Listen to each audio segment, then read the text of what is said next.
Welcome to another Woo Wednesday. I'm Little Woo, and I'm here to address another life question that I've received. This week's question is, when everything seems to be going well, how to avoid anticipating something bad happening? They mentioned also feels like the rug being pulled out from underneath you, and I would say also the colloquial phrase of saying knock on wood, acknowledging the good and then suddenly feeling like you might have jinxed yourself, or that you might actually be best prepared for something bad to happen. It's part of that survival mode that a lot of us have lived with for much of our lives. And if, our ancestors have lived with it and our community lives with it, this feeling that we need to be prepared for the worst. And it's part of being mortal.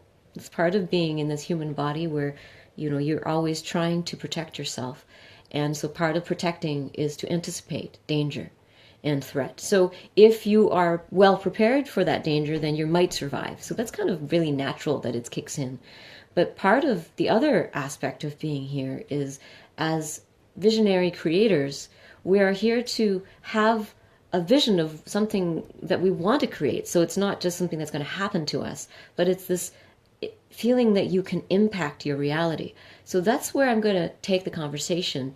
And I would say that, yes, I agree with this person when they say that it probably is related to past trauma.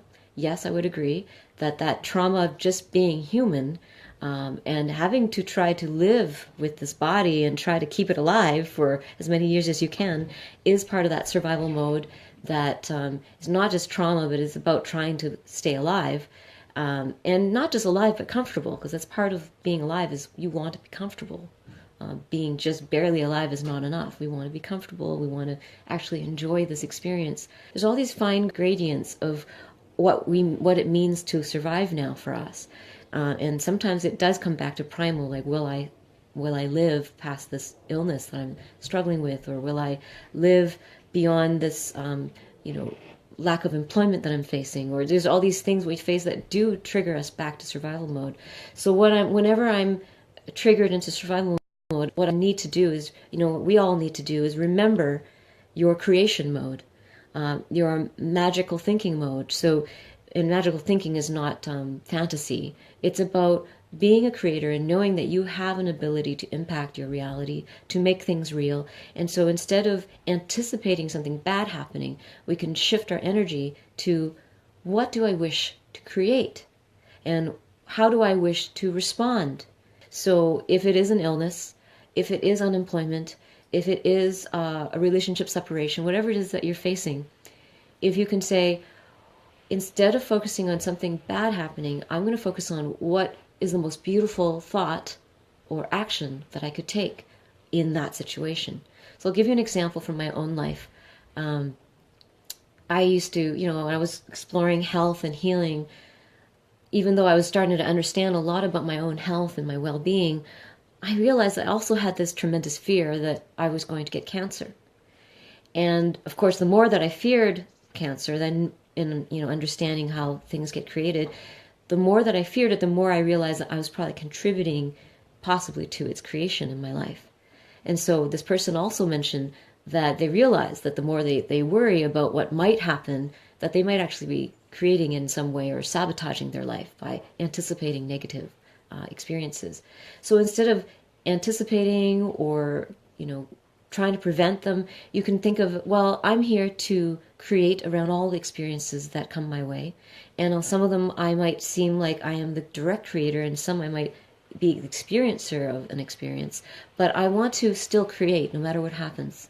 No matter what, whether it's the apocalypse or an illness or something very difficult that I must go through, how can I create something beautiful around that? And that's kind of the aesthetic question that I would propose to you as your philosophical way of approaching the next year, especially as we move into 2017 and the new year. We can look at this as using your higher aesthetics, your commitment to beauty, beautiful action and beautiful thought, not as a fantasy, but as a creative act, an act of the imagination that not only changes how you feel and think about something, but it's going to change how you behave, and it's going to inspire certain types of actions. So it's a real thing. It's not just, oh, just nice thoughts. It actually influences how you're going to walk through this world.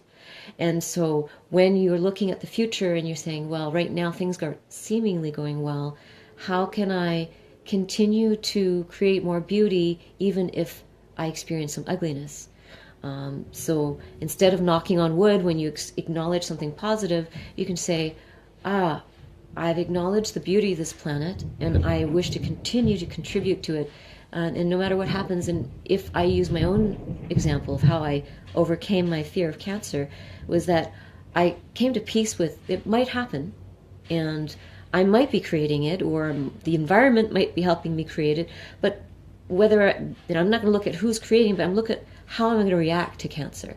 And I decided that I would use this higher aesthetic. I was going to do everything possible to create as much beauty as I could if I did have cancer. I would be vocal about it, I would share what I'm going through, and I would try to look at it from the most compassionate perspective and what I'm learning, and I would turn this illness into an ode, a tribute and a poem to my view of the world. And so even with cancer, I would do that. And so hopefully that would help other people feel less frightened of being ill and try to see it as a spiritual experience. And so that gave me peace, that idea of, oh, if cancer happened, I will do everything I can to create poetry around cancer, not literal poems, but a poetic way of being with it, not as a punishment, not as an ugliness, but as a beautiful opportunity.